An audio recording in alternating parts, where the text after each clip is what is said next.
ಎಣ್ಣೆಯಲ್ಲಿ deep fry ಮಾಡ್ಕೊಂಬಿಡೋಣ.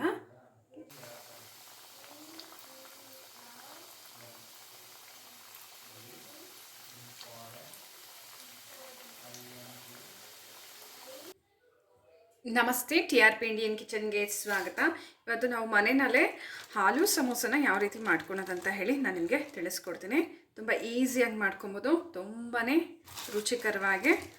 ಹೊರಗಡೆ ಸಿಗೋವಂಥ ಸಮೋಸ ನೀವು ಮನೆಯಲ್ಲೇ ಮಾಡ್ಕೋಬೋದು. ಸ್ನ್ಯಾಕ್ಸ್ ಟೈಮ್ಗೆ ಮಕ್ಕಳಿಗೆ ಯಾವಾಗ ಬೇಕೋ ಆವಾಗ ನೀವು ಮಾಡ್ಕೊಡ್ಬೋದು.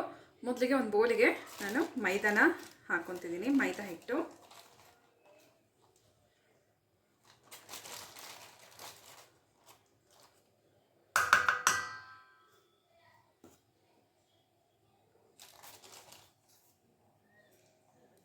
ಸ್ವಲ್ಪ ಮೈದಾ ಹಿಟ್ಟು ಹಾಕ್ಕೊಂಡಿದ್ದೀನಿ. ಹಾಗೆ ಈಗ ರುಚಿಗೆ ತಕ್ಕಷ್ಟು ಉಪ್ಪು ಹಾಕ್ಕೊಂಬಿಡೋಣ.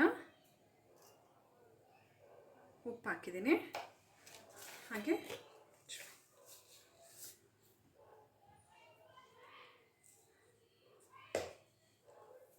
ಈಗ ಸ್ವಲ್ಪ ನೋಡ್ಬೋದು, ಒಂದು ಸ್ವಲ್ಪ ಹೋಮದ ಕಾಳು ಸ್ವಲ್ಪ ಹಾಕ್ಕೊಳ್ಳಿ. ಒಂದು ಚಿಟಿಕೆ ಅಷ್ಟು ಎತ್ಕೊಳ್ಳಿ ಸಾಕು, ಯಾಕಂದರೆ ಇದು ತುಂಬಾ ಘಾಟ್ ಆದರೆ ಚೆನ್ನಾಗಿ ಬರೋದಿಲ್ಲ. ಹಾಗಾಗಿ ಕಸರೆ ಆಗುತ್ತೆ ಹಿಟ್ಟು. ಹಾಗಾಗಿ ಸ್ವಲ್ಪ ಹಾಕ್ಕೊಂಡಿದ್ದೀನಿ. ಸ್ವಲ್ಪ ಅಂದರೆ ಆದಷ್ಟು ಸ್ವಲ್ಪನೇ.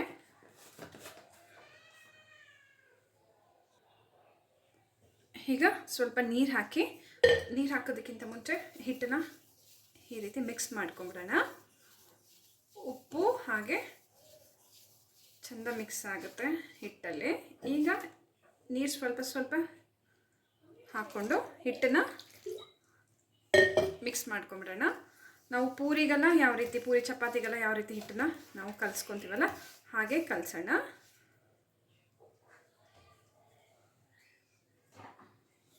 ಹಾಗೆ ಸ್ವಲ್ಪ ಎಣ್ಣೆ ಹಾಕ್ಕೊತಿದ್ದೀನಿ.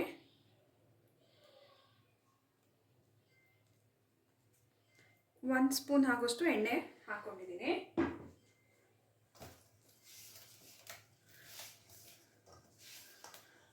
ನೀರು ಒಂದೇ ಸಮ ಹಾಕಿ ಮಿಕ್ಸ್ ಮಾಡ್ಕೊಂಬಿಡಿ. ಹಿಟ್ಟು ನೀರು ಆಗೋಗುತ್ತೆ. ಹಾಗಾಗಿ ಸ್ವಲ್ಪ ಸ್ವಲ್ಪ ಈ ರೀತಿ ನೀರು ಹಾಕ್ಕೊಂಡು ಮಿಕ್ಸ್ ಮಾಡ್ಕೊಂಬಿಡಿ.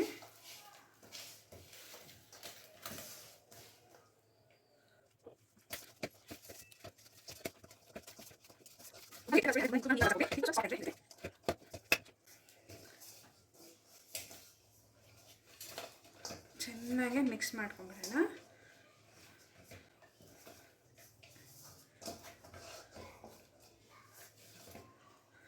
ತುಂಬ ಹೊತ್ತು ಇದನ್ನು ಇಡಬೇಕಂತ ಏನಿಲ್ಲ.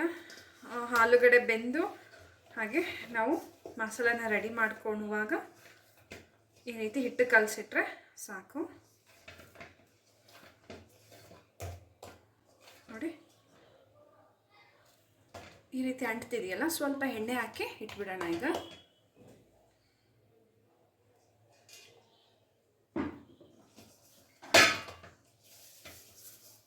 ಎಣ್ಣೆ ಅಥವಾ ತುಪ್ಪ ಆದರೂ ಹಾಕ್ಕೋಬೋದು, ತುಪ್ಪ ಇಷ್ಟಪಡೋರು.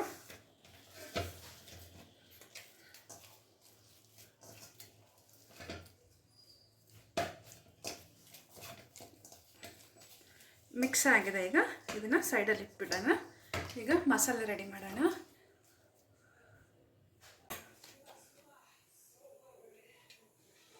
ಸ್ವಲ್ಪ ಎಣ್ಣೆ ಹಾಕ್ತಿದ್ದೀನಿ.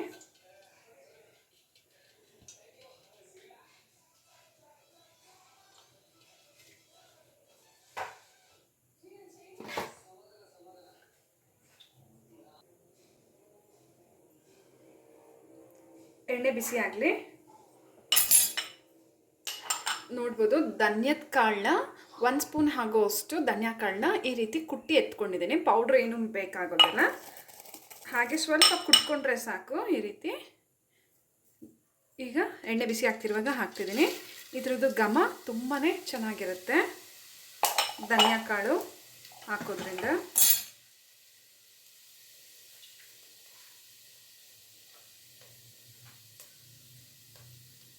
ಹಾಗೆ ನಾನು ಆಲೂಗಡ್ಡೆ, ಸ್ವಲ್ಪ ಮೆಣಸಿನ್ಕಾಯಿ, ಕೊತ್ತಂಬರಿ ಸೊಪ್ಪು, ಶುಂಠಿ ಇದಿಷ್ಟನ್ನು ಎತ್ತಿಟ್ಕೊಂಡಿದ್ದೀನಿ. ಆಲೂಗಡ್ಡೆನ ಆದಷ್ಟು ಚೆನ್ನಾಗಿ ಬೇಯಿಸ್ಕೊಂಡು ಈ ರೀತಿ ಎಲ್ಲನೂ ಮ್ಯಾಶ್ ಮಾಡ್ಕೊಂಬಿಡಿ. ಶುಂಠಿ ಹಾಕ್ತಿದ್ದೀನಿ, ಹಾಗೆ ಮೆಣಸಿನ್ಕಾಯಿ ಸಣ್ಣ ಸಣ್ಣದಾಗೆ ಕಟ್ ಮಾಡಿದ್ದೀನಿ.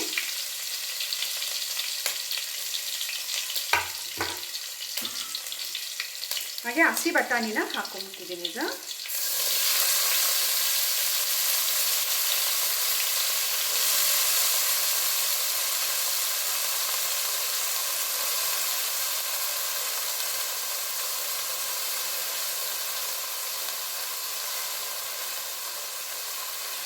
ಹಸಿ ಬಟಾಣಿ ಆಗಿರೋದ್ರಿಂದ ಎಣ್ಣೆನಲ್ಲಿ ಫ್ರೈ ಮಾಡ್ತಾನೆ ಬೆಂದೋಗುತ್ತೆ.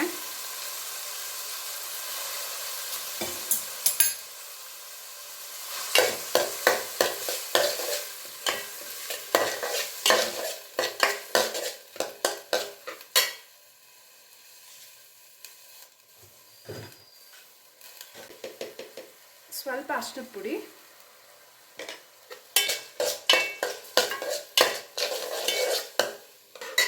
ಆಲೂಗಡ್ಡೆ ಚೆನ್ನಾಗಿ ಬೇಯಿಸ್ಕೊಂಡ್ರೆ ಚೆನ್ನಾಗಿ ಬರುತ್ತೆ. ಇಲ್ಲಾಂದರೆ ಗಂಟಿದ್ರೆ ತಿನ್ನುವಾಗ ಮಸಾಲೆನ ಸಮೋಸದಲ್ಲಿ ಅಷ್ಟು ಚೆನ್ನಾಗಿರೋದಿಲ್ಲ. ಹಾಗಾಗಿ ಚೆನ್ನಾಗೇ ಬೇಯಿಸ್ಕೊಳ್ಳಿ ಆಲೂಗಡ್ಡೆನ. ಕುಕ್ಕರ್ನಲ್ಲಿ ನಾನು 2 ವಿಷಲ್ ಬಿಟ್ಟಿದ್ದೆ. 2 ವಿಷಲ್ಗೆ ಕುಕ್ಕರ್ನಲ್ಲಿ ಚೆಂದ ಬೆಂದೋಗುತ್ತೆ. ಈಗ ಸ್ವಲ್ಪ ರುಚಿಗೆ ತಕ್ಕಷ್ಟು ಉಪ್ಪು ಹಾಕೊಂಬಿಡೋಣ.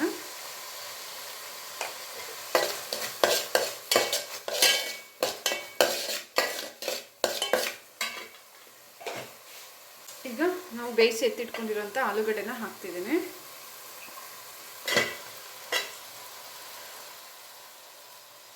ನೀರೇನು ಹಾಕೋದು ಬೇಡ, ಹಾಗೆ ಗಟ್ಟಿಯಾಗೆ ಪಲ್ಯ ಥರ ಮಾಡ್ಕೊಳ್ಳೋಣ. ಕೊತ್ತಂಬರಿ ಸೊಪ್ಪು,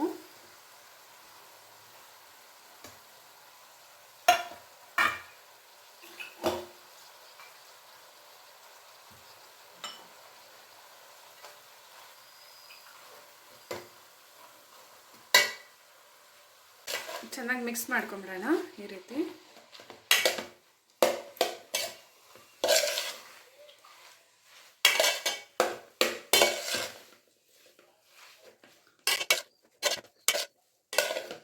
ತುಂಬಾ ಇದು ಬೇಯಿಸ್ಬೇಕಂತ ಏನಿಲ್ಲ, ಹಸಿ ಸ್ಮೆಲ್ ಹೋಗಿ ಚೆನ್ನಾಗಿ ಮಿಕ್ಸ್ ಆದರೆ ಸಾಕು.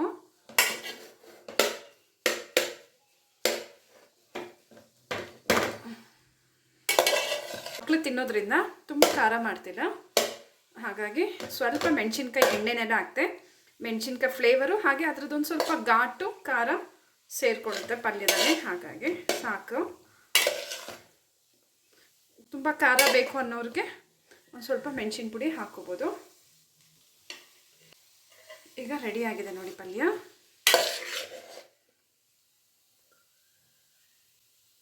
ಈಗ ಸ್ಟವ್ ಆಫ್ ಮಾಡ್ತಿದ್ದೀನಿ.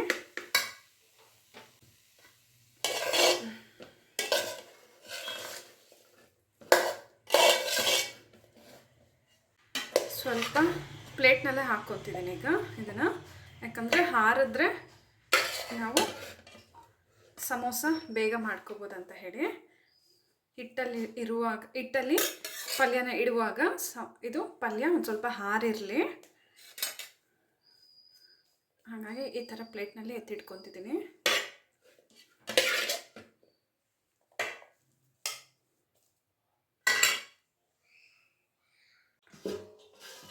ಹಿಟ್ಟು ನೋಡ್ಬೋದು ಈಗ,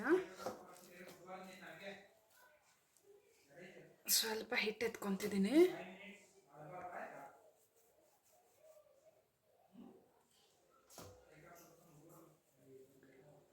ಚಪಾತಿ ಹಿಟ್ಟು ಯಾವ ರೀತಿ ನಾವು ನಾದ್ಕೊತೀವಲ್ಲ ಹಾಗೆ ನಾದ್ಕೊಂಡ್ರೆ ಆಯಿತು.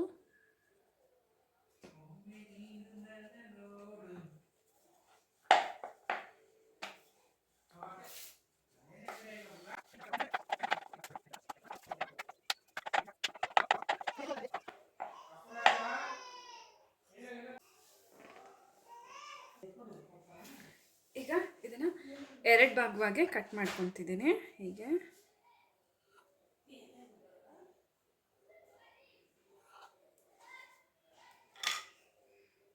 ಸ್ವಲ್ಪ ನೀರು ಎತ್ಕೊಂಡು ಸೈಡ್ಗೆ ಮಾತ್ರ ಈ ರೀತಿ ಸವರ್ಕೊಂಡು ಸ್ವಲ್ಪ ತ್ಯಾವ ಮಾಡಿ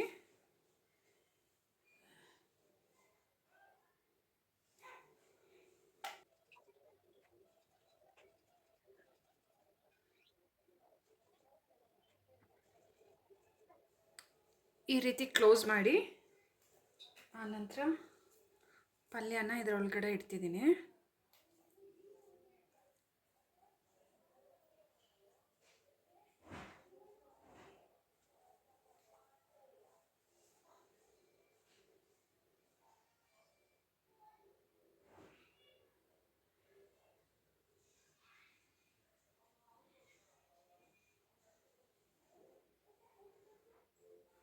ಅಪರಾಜ ಇದು ಅಪರಾಜ.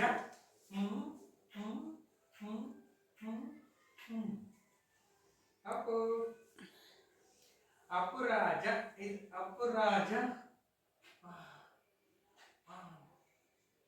ಈ ರೀತಿ ಕ್ಲೋಸ್ ಮಾಡ್ಕೊಳ್ಳಿ. ಮುತ್ತ ಕೊಡ್ತೀನಿ ಮುತ್ತ. ಅಪ್ಪು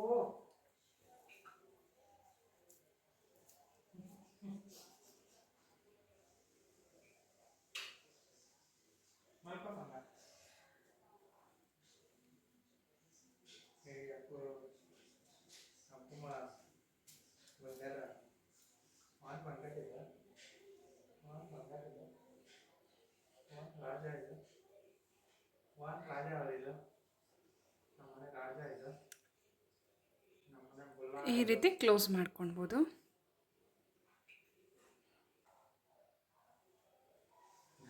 ಹಾಗೆ ಎಲ್ಲಾನು ಮಾಡಿ ಎತ್ತಿಟ್ಕೊಂಡ್ಬಿಡೋಣ.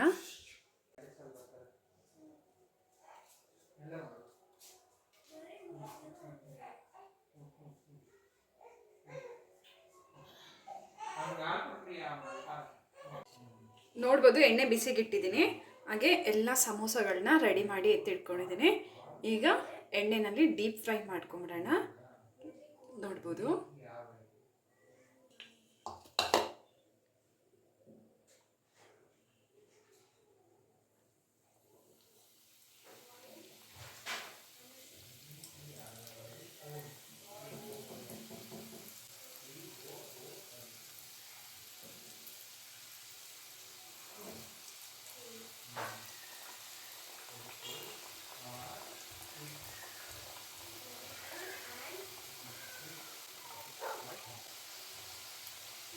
ಚೆನ್ನಾಗಿ ಡೀಪ್ ಫ್ರೈ ಮಾಡ್ಕೊಂಬಿಡೋಣ.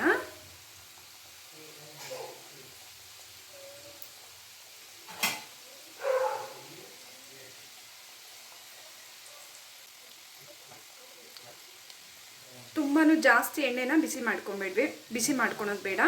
ಯಾಕಂದರೆ ಒಂದೇ ಸಮ ಹಾಕಿದ ತಕ್ಷಣ ಕಪ್ಪಾಗ್ಬಿಡುತ್ತೆ. ಹಾಗಾಗಿ ಮೀಡಿಯಮ್ ಎಣ್ಣೆ ಬಿಸಿ ಮಾಡಿ ಕಡಿಮೆ ಉರಿನಲ್ಲಿ ಸಮೋಸಗಳನ್ನ ಹುರ್ಕೊಂಬಿಡೋಣ.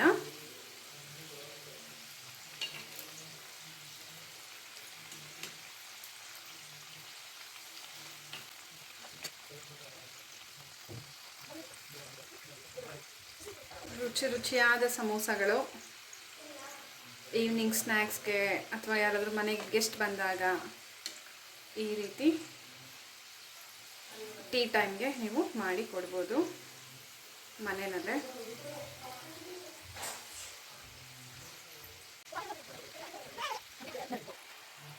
ನೋಡ್ಬೋದು ಸಮೋಸ ಎಲ್ಲ ಚೆನ್ನಾಗಿ ಡೀಪ್ ಫ್ರೈ ಆಗಿದೆ.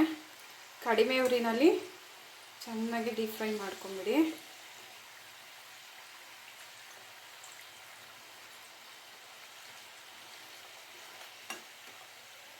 ಗರಿ ಗರಿಯಾಗಿರೋವಂಥ ಸಮೋಸಗಳು ನೋಡಿ.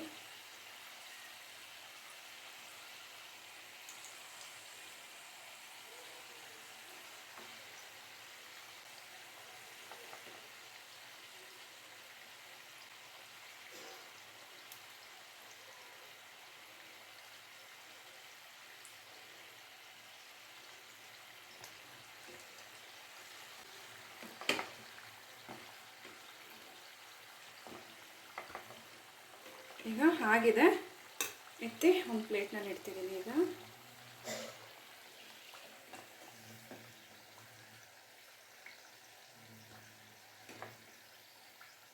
ಟೊಮೆಟೊ ಕೆಚಪ್ ಜೊತೆ ಅಥವಾ ಖಾರ ಚಟ್ನಿ ಜೊತೆ ತುಂಬಾ ಚೆನ್ನಾಗಿರುತ್ತೆ.